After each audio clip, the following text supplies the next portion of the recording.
Ya, mungkin Anda pemirsa di rumah bertanya-tanya dan bingung apa sebenarnya fungsinya mahar, kenapa harus ada mahar, kemudian kenapa menjadi banyak sekali kasus-kasus yang muncul di pilkada serentak ini, Bang Ege. Apa mahar tuh sebenarnya penting apa nggak sih? Ya, sekali lagi saya dengan Mbak Titi nggak setuju dengan istilah mahar ya. Oh ya. Sebetulnya istilahnya lebih Kontribusi. pada suap. Oh, Jewel suap. tadi mengatakan kontribusi Kontribusi. istilahnya ya. Ya. Jadi bagi orang yang kontribusi untuk kejahatan maksudnya. sebetulnya. Tapi itu ya jangan-jangan menurut pengamatan saya sementara dan teman-teman yang melakukan survei atau riset di lapangan, jangan-jangan kasusnya itu hampir 60%. Ya. Jadi kalau banyak para ketua-ketua partai politik mengatakan tidak ada mahar, tidak ada kontribusi, kami berikan gratis, itu janji dong? Janji, pernyataan normatif, pada bagian lain juga oknum yang melakukan, mereka tidak tahu sama sekali. Padahal saya selalu mengatakan di semua media, oknum itu hanya berlaku kalau 5 orang. OKNUM, itu oknum. Ya. Kalau sudah di atas 5, sudah bukan oknum. Oknum itu Gerombolan. cuma 5, OKNUM. Tapi baik, kita tampilkan beberapa contoh kasus lagi ya, untuk Ya. kita cari jalan pemecahannya. Sebastian punya kasus di TTU tadi ya, contohnya ada lagi di beberapa tempat lain. Nah, kita punya kasus juga menarik Pak Lorenz, tuh lihat ya. Ada surat yang dibawa ke KPUD ya. Bisa ditampilkan? Ya. Coba kalau ditampilkan. Ini surat apa ini Bang Ege? Iya, Ini surat surat apa? yang mendaftar di KPUD. Itu dari hasil scan, kemudian dengan coretan tangan yang diparaf sendiri gitu ya. Jadi nanti kalau, nah ini ya, ini menarik ya, Anda lihat ini. Ini kebetulan kubunya Pak Lorenz Siburian ini ya, jadi menarik, ada contoh. Saya mau lihat, ini yang Ya. dicoret ini adalah Kabupaten Labuan Bajo, begitu? Ya, jadi dicoret Mamuju. ya, di Mamuju Utara. Terus itu ya, ada bagian kabupatennya salah dicoret sendiri, Iya. diparaf sendiri. Ya, Jadi Kabupaten Mamuju Utara, Ya. kemudian diparaf tanggal 29 Nah. Juli ya. 2015. Yang paraf siapa? Ya, ini persoalannya yang menarik Nah, nih. ini- KPU kalau di daerah ini bisa diterima ya? Kang Ubed bertanya nih, ini paraf siapa ini? Kalau ada kasus-kasus yang ada keraguan terhadap sebuah dokumen, KPU nanti akan mengklarifikasi itu kepada otoritas yang mengeluarkan dokumen. Apakah dokumen ini benar ataukah tidak. Nah, kalau nanti misalnya terbukti ini tidak benar, maka tentu itu berdampak kepada pencalonan itu. Ini mungkin menarik untuk KPUD lainnya ya. Scan bisa diterima? Scan, email, fax terkait dengan SK DPP menyangkut persetujuan terhadap calon itu bisa diterima untuk sementara waktu. Jadi Sampai nanti tanggal berapa nanti? statusnya nanti adalah BMS, belum memenuhi syarat. Nah, Oke. ketika fase perbaikan syarat pencalonan dan syarat calon itulah harus menunjukkan aslinya. Nah, kalau aslinya nanti tidak dibawa, Kalau maka ada coretan dicoret. gitu yang diparaf juga diterima? Termasuk BMS juga? Ya, nanti BMS, nanti dikoreksi, akan diverifikasi apakah benar ataukah tidak. Itu tadi pertanyaannya, sampai kapan kira-kira harus ditunggu untuk status BMS itu sendiri sampai dengan status resmi? Kalau verifikasi oleh KPU itu 7 hari. Ya. Kemudian calon memperbaiki selama 3 hari, nanti diverifikasi kembali oleh KPU selama 7 hari, lalu diumumkan. Jadi berarti memperbaiki selama 3 hari. Jadi untuk sementara ini surat yang tadi kita sempat tampilkan masih dalam kategori BMS gitu? Ya, makanya itu nanti harus Ya, dilihat maksud saya begini, kasusnya. kalau diparaf gitu, boleh diparaf oleh siapa? Yang Ini kan boleh surat memberikan SKDPP paraf. nih, yang boleh paraf siapa? Yang boleh memberikan paraf sebenarnya. Toh nanti akhirnya akan BMS kira-kira begitu Pak. Ini diterima dulu. Tapi kewenangan Nah, siapa itu kan untuk boleh memberikan? jadi pengurus partai yang mencalonkan ya, yang mencalonkan, oh ini ada terjadi kekeliruan, barangkali sudah komunikasi langsung pada saat itu dengan DPP kan juga bisa terjadi, karena ada kasus-kasus kemudian pengurus partai di tingkat lokal itu berkomunikasi langsung dengan DPP, disaksikan oleh Panwas begitu. Nah, kita kan tidak tahu konteks lokal ketika syarat itu diserahkan. Kalau Pak Lorenz kira-kira apa yang terjadi ini? Ya, jadi kalau ada persoalan-persoalan seperti ini, tentu kita harapkan yang dirugikan melaporkan kepada kita di DPP. Dan tadi kami sudah rapat di DPP dan juga sudah dibentuk tim investigasi terdiri dari 3 orang, dipimpin Pak Yoris, anggotanya Pak Ibnu Munsir beserta saya sendiri. Jadi nanti tim investigasi ini akan menginvestigasi semua persoalan-persoalan yang terjadi yang seperti ini antara lain begitu. Dan kita itu nanti itu bebas dari hubungan pertemanan, sudah begitu tadi komitmennya. Pokoknya kita tegakkan aturan, tidak melihat bahwa itu teman kita juga, tapi aturan yang kita tegakkan. Kalau memang nanti terjadi penyimpangan, kita akan luruskan dan kita akan bikin surat secara resmi dari DPP yang tanda tangani Ketua Umum dan Sekjen kepada KPU, begitu. Ya ini Mas Effendi kembali ke masalah Bang Sebastian tadi ya. Kan selama ini kita dengar tuh ada ungkapan krisis kepemimpinan, krisis stok kepemimpinan, pemimpin ya, krisis stok pemimpin. Padahal kita sebelumnya banyak, contohnya satu. Yang ada terjadi sekarang adalah pemimpin-pemimpin ini tidak muncul karena ada sistem yang membuat mereka nggak bisa Tampil. Kan si itu tadi yang bilang bagus, Oh, iya. kontribusi. Si itu yang bilang bagus, kontribusi. Iya, Diralat. ini kembali. Ya, enggak. Baru itu sadar. kontribusi tetap ya, kontribusi tetap. Enggak, ini hal yang serius sekarang adalah Mas Sebastian. Pertanyaannya adalah jika masalah kontribusi mahar apapun namanya ini terus berjalan terjadi prakteknya, apa hal yang terburuk yang terjadi ke depannya gitu? Ya, jadi memang begini, kalau ini dilakukan ada dua pilihan. Pilihan yang pertama orang kayak saya ini tidak mau maju lagi. Pilihan yang kedua, dia akan mencari sponsor. Karena proses pilkada ini juga tidak luput dari sponsor. Nah, efeknya kemudian, kenapa mahar ini penting sekali kita bereskan di awal? Karena ini menurut saya, ini adalah pintu pertama kita diajarin untuk melakukan korupsi gitu. Satu. Yang kedua, semakin besar biaya mahar ini dan juga biaya kampanye nanti, memang negara membiayai Menanggung. biaya pasukan menanggung Ya, segala macam. atribut Tetapi kampanye. dalam prakteknya tetap saja ada biaya kampanye di lapangan yang harus dikeluarkan oleh si calon. Semakin besar biaya yang dikeluarkan, itu kan belum tentu uang pribadinya si calon. Maka yang terjadi itu adalah dia akan dia bisa menggade izin pertambangan. Yang kedua, dia sudah mulai dari awal itu sudah menjual yang namanya proyek-proyek yang mungkin nanti akan dikerjakan oleh kontraktor-kontraktor tertentu. Dengan begitu maka kemudian pikiran si pemimpin tidak lagi melayani rakyat gitu. Yang terjadi dia pasti melayani kepentingan stakeholder yang tadi sudah membantu dia untuk mengeluarkan biaya. Nah, inilah yang saya bilang, inilah yang merusak kalau kita biarkan situasi seperti ini. Begitu. Dan kalau partai politik betul-betul berpikir untuk bagaimana daerah itu dipimpin oleh orang yang punya integritas, orang yang punya kemampuan, orang yang punya komitmen, maka mestinya mereka yang paling pertama bertanggung jawab untuk melakukan seleksi itu. Well, itu bedanya Mulai dengan dari urusan mahar tadi. dengan pihak kami itu bedanya. Kami ini termasuk berkali-kali mengatakan sebagian dari APBN secara resmi diberikan kepada partai politik berdasarkan aturan-aturan tertentu sehingga mempertanggungjawabkan dengan benar, jangan mengambil dari ini tadi kontribusi-kontribusi ini ya. Jadi dengan demikian nanti kalau mereka salah dalam menjalankan tanggung jawab itu, partainya bisa terancam bubar. Sekarang anatomi keuangan, saya kira muaranya akhirnya kalau kita bicara ini adalah di keuangan partai politik. Kita ada 3 sumber keuangan partai politik, satu adalah iuran anggota, ini bisa dipastikan tidak berjalan. Iya, betul. Yang kedua itu adalah sumbangan pihak ketiga yang sah menurut hukum.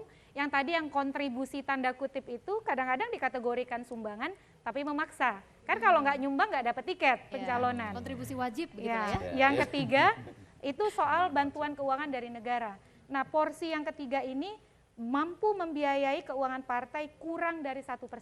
Apa yang bisa dilakukan dengan kurang dari 1%? Akhirnya mereka mencari sumber-sumber ilegal. Nah, salah satunya sumber untuk mengeruk keuntungan, mencari uang, ya menjual tiket pencalonan ini. Mereka punya akses kepada kekuasaan, bisa memberikan tiket pencalonan, ada orang yang ingin maju. Apalagi kalau yang mau maju ini haus kekuasaan kan, bukan orang-orang seperti Pak Sebastian Salang. Itu yang pertama. Jadi memang kita punya PR besar soal keuangan partai politik yang harus kita perbaiki ke depan. Yang kedua adalah testimoni dari Bang Sebastian dan juga Pak Lawrence menyadarkan saya bahwa memang kita perlu calon perseorangan. Ya, ya. Sayangnya calon perseorangan di undang-undang kita sejak awal didesain untuk menghalangi untuk maju. Naiknya syaratnya 100% loh. Iya. Semula itu untuk daerah yang di atas 2 juta hanya 3%, sekarang naik 6,5%. Padahal mesin politiknya kan beda, satu mengandalkan individu, basis massa individu, satu mesin politik, satu dapil bisa ratusan calon, tapi persyaratannya mau diperketat, mau dipersulit. Jadi memang sudah ada itikat tidak baik dari awal untuk menghalangi kompetitor dari calon perseorangan. Kalau kita lihat kan dari sisi jumlah turun drastis sekali ya calon perseorangan dalam pilkada kita kali ini. Ya, Kalau soal tentang keuangan partai ya, saya melihat bahwa kalau kemudian banyak partai berusaha untuk mendapatkan sumber uang dari APBN misalnya, problemnya adalah saat ini partai tidak menunjukkan kinerja yang baik. Ada public distrust yang terjadi terhadap partai. Ini yang kemudian menyebabkan banyak kemudian pihak bahkan civil society yang kemudian menolak upaya bagian APBN membiayai partai politik. Sehingga ini sangat sulit terjadi. Walaupun pada saat yang sama hal yang seperti itu bisa terus menyuburkan praktek yang ada. Kadang-kadang kita harus berada di tengah-tengah ya. Betul. Artinya, dan itu menjadi faktor, Mas. Ya. Karena mahalnya proses politik itu yang kemudian menyebabkan adanya mahar itu. Ya. Atau bahasa lainnya tadi kontribusi ya, Mas. Nah, juga banyak hal-hal yang mesti dipotong-potong ya sebelum Pak Loren tadi sudah menyebutkan tangannya. Misalnya ya, mungkin waktu mendaftar kita batasi juga lah orang yang datang gitu ya. Ngapain Anda bawa?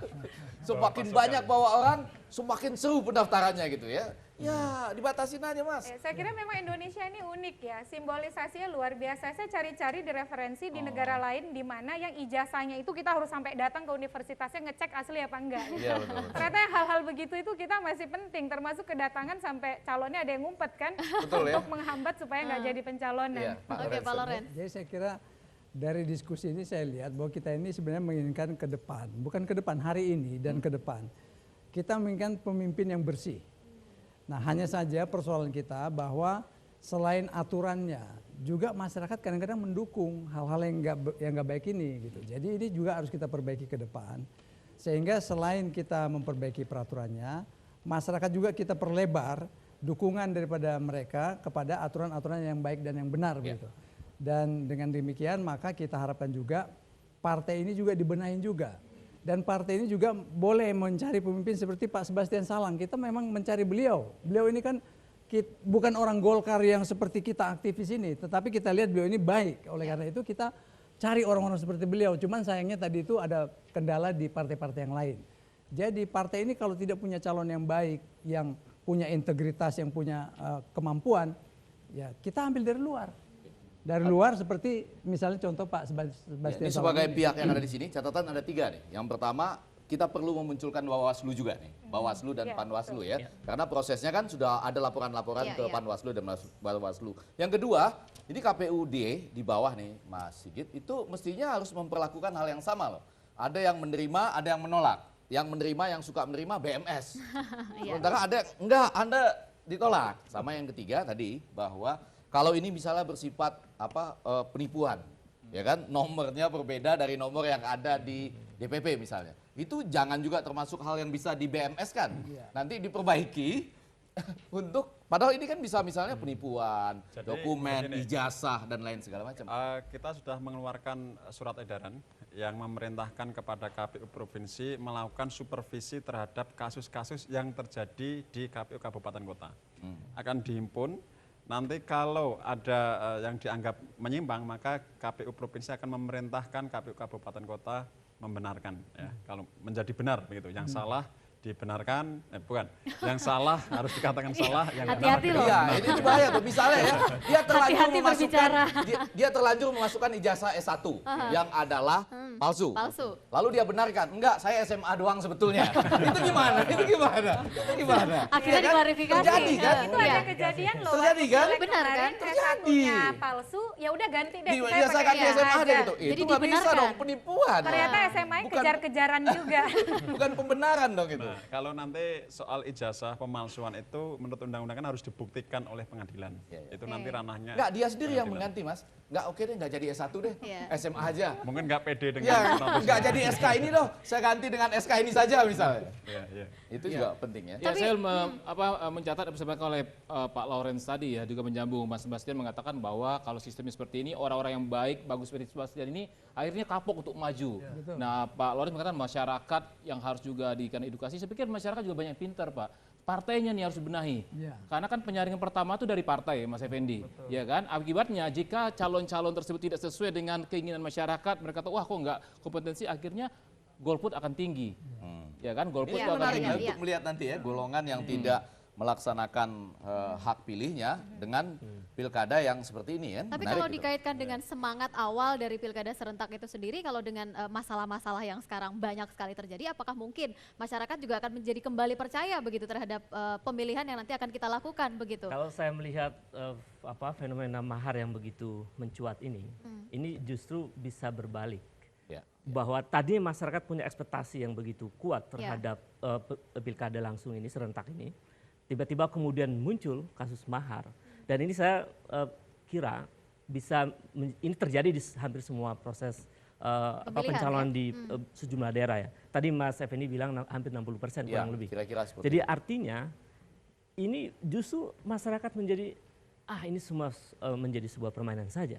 Tidak ada sebuah proses yang jujur di dalam proses pilkada Artinya ini. membangun demokrasi yang sebenarnya pun tidak berhasil begitu Tapi kan? Kang Ubed, Belum berhasil. masalah mahar atau kontribusi itu kan hanya terjadi Kontribusi. itu kan hanya dari pembicaraan tataran elit. Masyarakat mungkin nggak tahu gitu ada mahar, tiba-tiba calonnya sudah muncul. Harus kita prosesnya- kasih tahu. Tapi kalau harus dengan kasih kita tahu. menampilkan seperti ini, masyarakat jadi tahu loh Mas Harus Yowel. kita kasih tahu. Ya kan? Dan penting ini diberitahu kepada masyarakat. Kita harus melakukan pencerahan kepada masyarakat. Tapi begini, pengalaman saya kemarin dalam proses Saya baru tahu proses sekarang. pencalonan ya. Benar. Pak Sebastian ini kalau sudah bicara tentang dirinya, nadanya pelan. Iya. Tapi kalau bicara soal demokrasi tinggi. Iya. Ya, Tadi sudah jadi dibilang dari awal. dalam proses pencalonan kemarin, Iya. saya menemukan beberapa sikap pragmatis dari partai politik. Pertama, mayoritas partai politik kita ini terjebak dalam sikap yang penting elektabilitas dari calon itu tinggi. Dan rata-rata yang elektabilitasnya tinggi dari survei-survei itu adalah incumbent. Maka kemudian yang diabaikan itu adalah apakah si incumbent ini integritasnya bagus atau tidak. Ya. Yang diabaikan apakah si incumbent ini sudah melakukan kerja-kerja baik selama 5 tahun. Amanahnya dengan baik ya. Ya kan? Jadi itu diabaikan. Tapi yang penting buat mereka menang. Ya. Yang kedua, partai politik terjebak soal uang. Kenapa mayoritas rebut incumbent? Karena kalau incumbent selain elektabilitasnya tinggi, pasti punya uang yang banyak.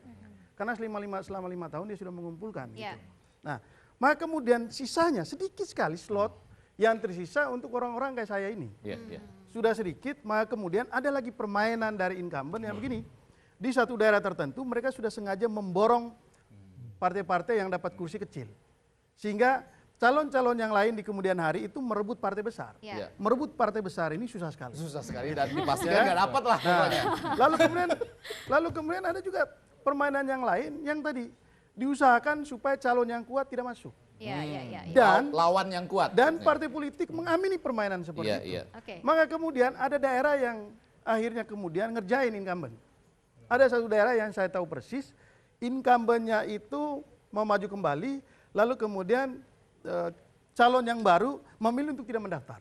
Nah, Jadi ini sengaja Padahal sudah siap sudah semuanya. siap. Bahkan mereka mendapat Dukungan dukungan partai. yang sangat besar. Akhirnya mereka memilih untuk tidak mendaftar. ya. Jadi akhirnya kemudian kesimpulan saya, pilkada kali ini memang betul-betul dipermainkan.